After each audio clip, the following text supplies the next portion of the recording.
We got Keith, one time, Thurman. Welcome to the PorterWay Podcast again, sir. Is he froze? I ain't froze. What up, Sean? What you do, sir? Happy to be here. I froze on you? No. We good. We good. You good? You good? Yeah, that's how Jarvis. That's how you looked at Jarvis. They was like, "Dang, it's a ghost." Hey, Keith.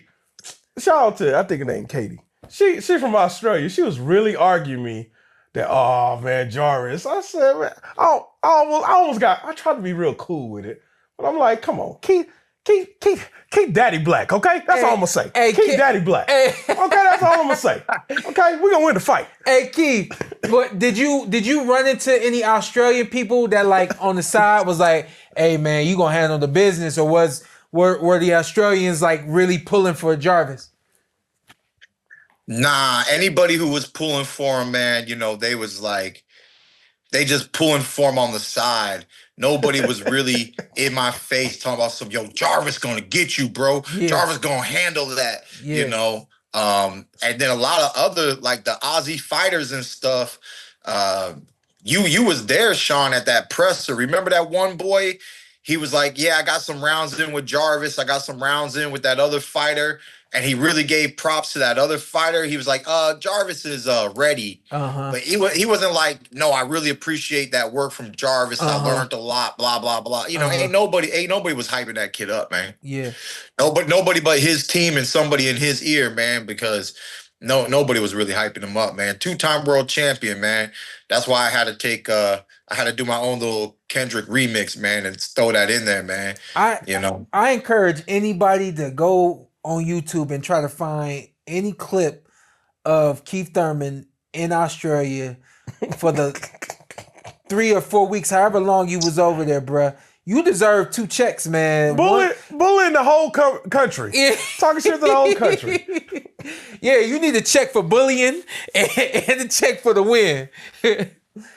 Most fun I ever seen you have. Most fun I ever seen you have. Man. It was 2 weeks of grinding, man. Like as soon as I got on soil, they made me do they made me do some media stuff as soon as I touched down. They definitely was working me, man. But I've done major pay-per-view events. I've done the big stuff before. So for me, I just went out there for 2 weeks. I said, I'm here on business, but I'm gonna have the most fun I can have, bro. And I just went all the way live to remind the world that, Keith Thurman just makes people like boxing again. The way I make it fun. I try to make it fun for everyone. It was pay-per-view. I know I said a few more cuss words than I probably needed. It wasn't really PG-13 or rated E for everyone. I did kind of cuss a lot on the trip a little bit. Yeah.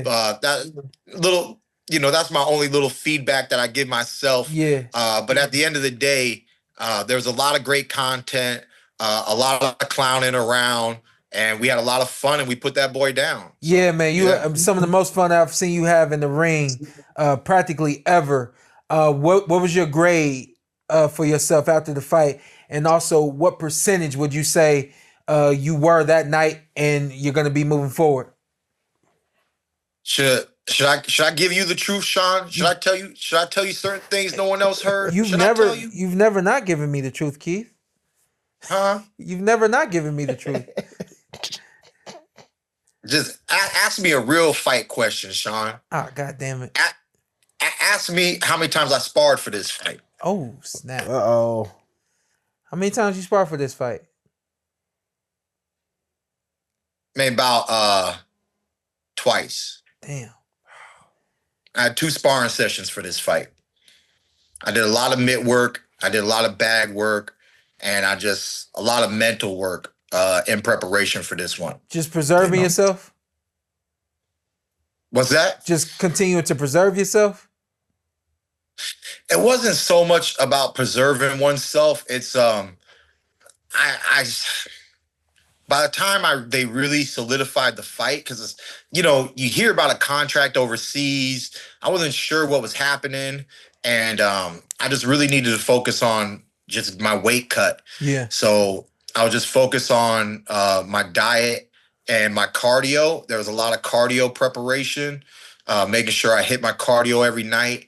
And I wanted to get another sparring session in before I flew out. Yeah. And then I debated whether or not I was going to spar when I was over there. And I didn't want to give that to them. I didn't want any leaked information. Mm-hmm. So I decided, it is what it is, man. It ain't nothing new to me. It's boxing, Yeah. and I'm just gonna do what I do, set up my angles. And I saw nobody was going to his body, so I wanted to go to his body early. And that's what ended up doing everything. It was that left hook to the body. I saw him breathe out of his mouth and wince, and he didn't like it. I put the press on him, hit him with that video game combo, left uppercut, shoryuken, and the fight was pretty much over from there. Hey, Keith, I always say when people always doubt it, Sean said this a long time ago, the last thing to go is the power. We always knew you knocked people the F out.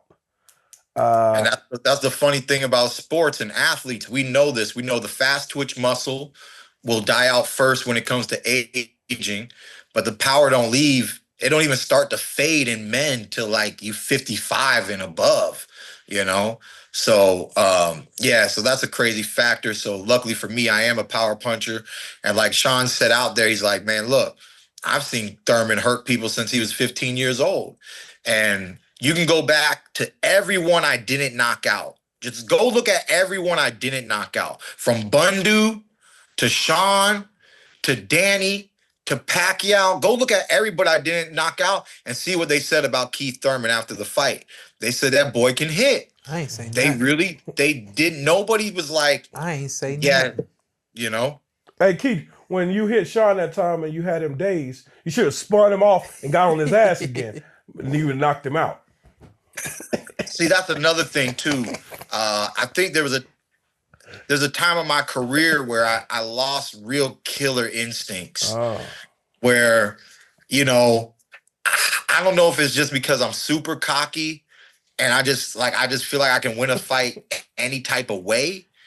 But it's like, it's all right, recover and let's do more. Okay. When people see round one of this fight with Brock Jarvis, everyone's saying, oh, Keith Thurman showed his ring rust in round one. No, Keith Thurman made a game plan to let this boy tee off in round one. I'm letting him tee off. If I don't want to be there, I'll move my feet. If I move my feet in round two and I move my feet in round three, that means I could have been moving my feet from round one. And in the opening round, I wasn't there for him. What you got to understand is that Brock Jarvis could never put me up against the ropes the way Sean put me up against the ropes. Mm-hmm. Once I started moving in round 2 and 3, you could clearly see that he was having problems. Mm-hmm. And he didn't have that real pressure the way that Sean had that pressure to really, even with my movement, sometimes just be like, I'm still right on you. You're going to have to deal with me. He didn't have that type of ability. And he didn't, if he did, he didn't have the time to show it. So, it is what it is. Keith, is there anybody over there that can beat you on that island? In Australia? Yeah. On that island? I don't think so, bro. I don't think so. Okay, all right. Because, it's enough. They send out their big guns. If he get past Joey Spencer, they send out their big guns to take you out. Tim Zoo. I mean, them big guns are like, come on, what did I come out to? This is America. Our guns are bigger than their guns, baby. Look at their military. Look at our military, baby. They need help. All right. They be signing treaties over there, bro. They need assistance. Okay. They ain't ready for war. All right. They ain't ready for war. Oh. I told you guys last year, Zoo was not scary. All right. I'm the one who said he's not the boogeyman. All right. He signed the contract against me. I was supposed to be the first dog to drop him, put him out, and shush up their mouth, man. They live on an island, bro. They got this distorted view of the world. They think so much of themselves, man. And obviously Zoo guy, so he knows better now.